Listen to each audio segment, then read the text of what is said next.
राजकारण विसरून जा. तुम्ही फक्त तुमचा विचार करा. ही तुमच्यासाठी सुवर्ण संधी आहे. तुमचं भविष्य बदलण्यासाठी तुम्ही एक भक्कम सरकार म्हणून आम्हाला निवडा. पंतप्रधान नरेंद्र मोदींचं 2014च्या निवडणूक प्रचारातलं हे विधान. मोदींच्या या आवाहनाला मोठा प्रतिसाद मिळाला आणि तत्कालीन सरकार विरोधात तरुणांच्या मनातला रोष मतदानात दिसून आला. जेव्हा 2014ला भाजप बहुमताने सत्तेवर आली तेव्हा आपल्या विजयी भाषणात मोदींनी हा विजय देशातल्या तरुणांना समर्पित केला होता. पण सध्याची परिस्थिती नेमकी काय? तर देशातला तरुण वर्ग आता मोदी सरकार विरोधात रस्त्यावर उतरलाय. तुमच्या उज्ज्वल भविष्यासाठी मी माझं जीवन खर्ची करतोय असं सांगणाऱ्या मोदींच्या राजवटीमध्येच देशातल्या कोट्यावधी तरुणांचं भविष्य अंधारात गेल्याचे आरोप होत आहेत. विद्यार्थ्यांच्या परीक्षेत घोटाळे होत आहेत आणि शिक्षण मंत्र्यांचा राजीनामा घेण्याऐवजी सरकारचे पोलीस तरुणांवरती लाठीचार्ज करतायत. यावरून संपूर्ण देशात सरकारचा निषेध केला जातोय. आता मोदी सरकारला गेल्या तिन्ही निवडणुकांमध्ये सत्तेत आणण्यात तरुण वर्गाचा वाटा महत्त्वाचा असल्याचं सांगण्यात आलेलं. पण आजचा तरुण हा उद्याचा मतदार आहे. त्यामुळे जो तरुण वर्ग भाजपचा आणि त्याही पेक्षा जास्त मोदींची हक्काची वोट बँक होता, हीच वोट बँक आता मोदींना धक्का देणार आहे अशा चर्चा व्हायला लागल्यात. यामागची नेमकी कारणं काय? तरुणांची मतं मोदींच्या हातातनं खरंच निसटतायत का? आणि निसटत असतील तर ती नेमकी कशी? पाहूयात आजच्या व्हिडिओतनं. नमस्कार, मी आरती आणि तुम्ही बघताय बोल व्हिडिओ. 2014 मध्ये नरेंद्र मोदींनी निवडणुकीचा संपूर्ण फोकसच देशाच्या तरुणाईवर ठेवला होता. भ्रष्टाचार, महागाई आणि धोरणात्मक अडथळ्यांमुळे नाराज झालेल्या तरुणांसमोर त्यांनी विकास, रोजगार, उद्योजकता आणि मजबूत नेतृत्वाचं विजन मांडलं. त्यामुळे पहिल्यांदाच मतदान करणाऱ्या मतदारांमध्ये मोदींची मोठी क्रेज निर्माण झाली. सोशल मीडियाचा प्रभावी वापर करणारे ते देशातील पहिले मोठे नेते ठरले आणि फेसबुक, ट्विटर, 3D रॅली या माध्यमातून त्यांनी थेटपणे तरुणांशी संवाद देखील साधला.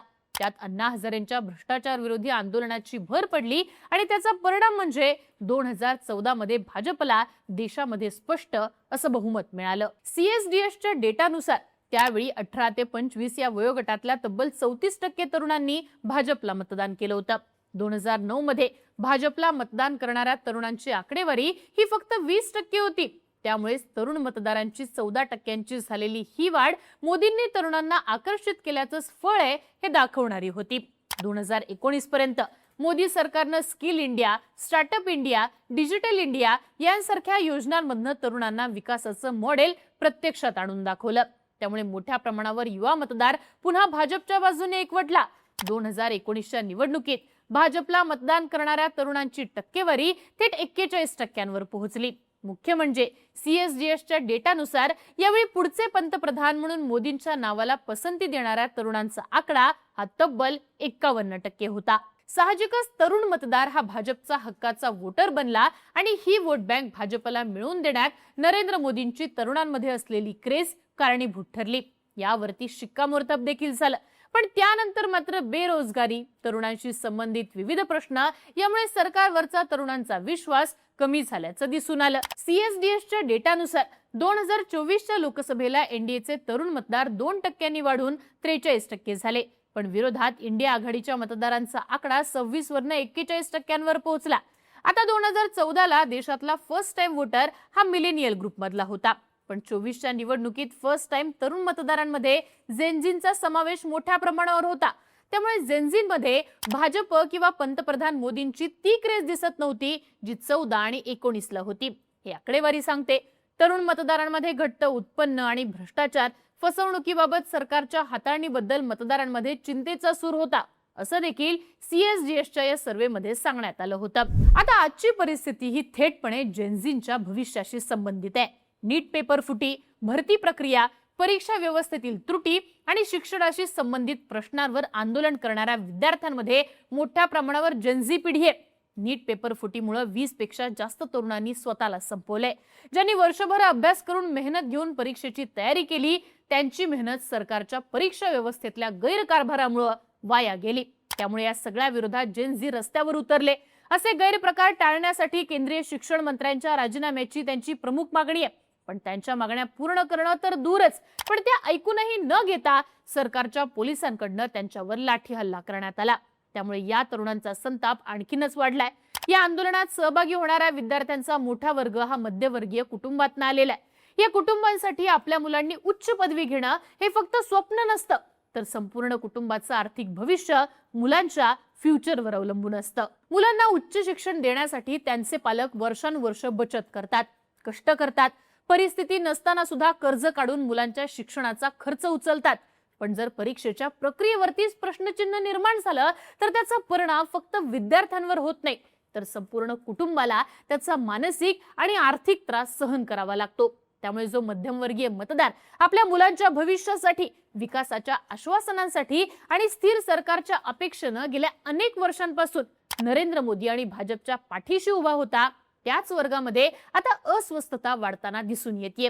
ही अस्वस्थता प्रत्येक मतदारात आहे किंवा ती मतदानात तशीच दिसेल असा निष्कर्ष आत्ताच काढता येत नाही.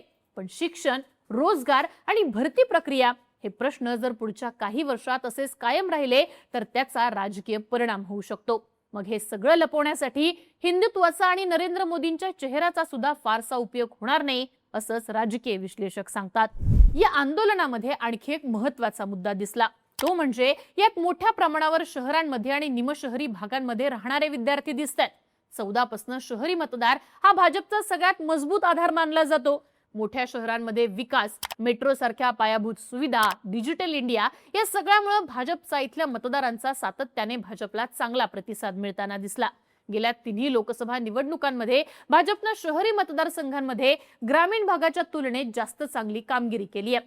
पण फक्त पायाभूत सुविधांच्या विकासाचं नरेटिव्ह आता शहरी मतदारांना किती आकर्षित करेल हा मोठा प्रश्न आहे. तसंच ज्या मिलेनियल वर्गानं 14 आणि 19ला मोदींना भरभरून मतदान दिलं, पाठिंबा दिला, तो वर्ग सुद्धा सध्या बेरोजगारी, महागाई अशा प्रश्नांशी झुंजतोय. त्यामुळे त्या वर्गाचा सुद्धा मोदी सरकारवरचा विश्वास उडालाय अशी भावना आहे. या सगळ्याचा एकत्रित परिणाम झाला तर मात्र 29 मध्ये मोदी सरकारचं टेन्शन चांगलंच वाढू शकतं असं आता बोललं जात आहे. पण इथं एक गोष्ट लक्षात घेण्यासारखी आहे. मोदी सरकार समोर गेल्या 12 वर्षांमध्ये अशा अनेक मोठ्या राजकीय आणि सामाजिक संकटांची परिस्थिती निर्माण झाली आहे. शेतकरी आंदोलन असेल, नागरिकत्व दुरुस्ती कायद्याविरोधातलं आंदोलन असेल, बेरोजगारी आणि महागाईचे प्रश्न, अशा अनेक मुद्द्यांवर सरकारला तीव्र विरोधाचा आंदोलनांचा सामना करावा लागलाय. अनेकदा विरोधकांनी याच मुद्द्यांवरनं मोदी सरकारची लोकप्रियता कमी होईल आणि भाजपला मोठा फटका बसेल असे दावे केले होते. या सगळ्यामुळे 24च्या लोकसभा निवडणुकीत भाजपला काही प्रमाणात फटका तर बसलेला आहे. पण भाजपनं या संकटातनं राजकीय मार्ग काढला.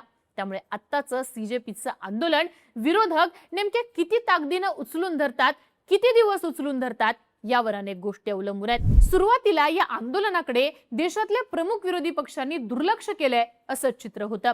पण आता उशिराने का होईना विरोधी पक्ष तरुणांना पाठिंबा देण्यासाठी रस्त्यावर उतरलेले आहेत. त्यामुळे विरोधक तरुणांचे हे प्रश्न लावून धरत सरकारवरती दबाव कसा आणतात. ज्याप्रमाणे अण्णांच्या भ्रष्टाचार विरोधी आंदोलनातनं भाजपनं 14ला आपला फायदा करून घेतला, त्याप्रमाणे विरोधी पक्ष या आंदोलनातनं मोदी सरकारला कसं चॅलेंज देतात हे पाहणं महत्वाचं असणार आहे. तुम्हाला या सगळ्याबाबत काय वाटतं? जेनझींनी रस्त्यावरती उतरून जे आंदोलन केलंय त्यामुळे भाजप आणि मोदींसमोर किती मोठं राजकीय संकट उभं राहील, या सगळ्याचा राजकीय परिणाम किती मोठा असेल याबद्दलची तुमची मतं आम्हाला कमेंट बॉक्समध्ये लिहून कळवा आणि अशाच राजकीय घडामोडी पाहण्यासाठी बोल व्हिडिओला सबस्क्राईब करा.